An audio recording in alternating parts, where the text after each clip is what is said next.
Hi, Vanessa Golightly from Ray White Real Estate. I'm here today with Kate, who's looking at buying her first home, and she's just got a few questions for me, and hopefully other people looking to buy their first home will also find this helpful.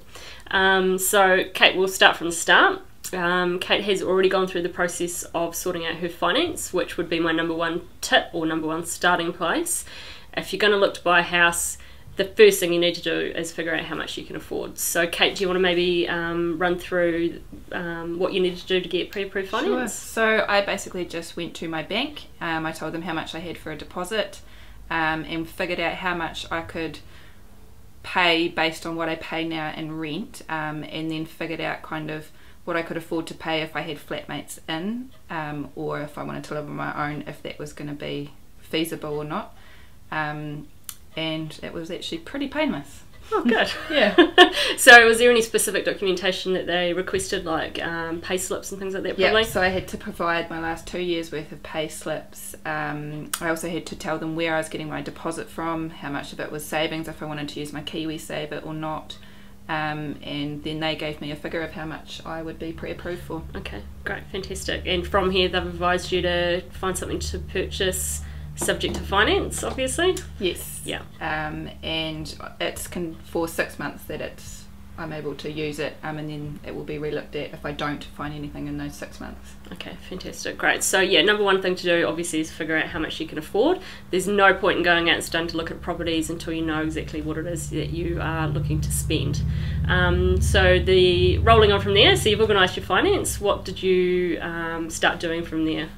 Since then I have been lost. I don't really know where to start. I've looked at a few properties, gone to a few open homes, but I really don't know where to start, to be honest. Okay, no, that's fair enough. And everyone's in the same position because you don't all buy and sell houses every day, unless you work in real estate. Exactly.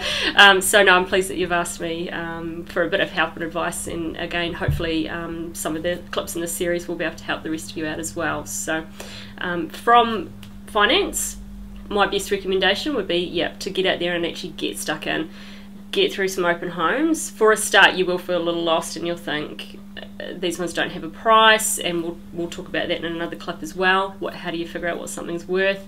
But until you actually get out there and start getting stuck in and getting involved in the market, you won't actually know what's out there and getting a feel for it. So a couple of weekends worth of open homes, and a lot of emails to agents asking for price indications. You could even ask the agent to email you through a list of recent sales in the area, depending on the agent and how helpful they are.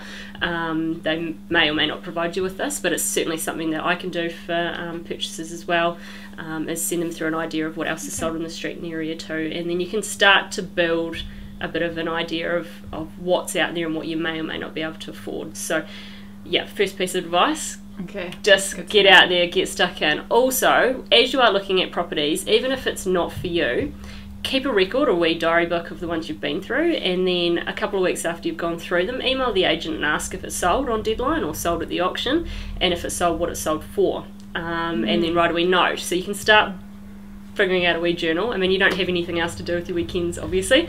Go through open homes, but I certainly would say once you've sorted out your finance, best thing to do is first of all get out there and get stuck in, have a good look around, maybe make friends with a few agents. And again, I'm happy to help anyone out, so if you wanted to email me through properties that you're interested in, I can send you through a list of other sales in the area and help to give you an idea too. Hey look, users out there, if you know an agent or you get a good relationship with one, ask them for information. It should be easy enough for them to share with you. Excellent.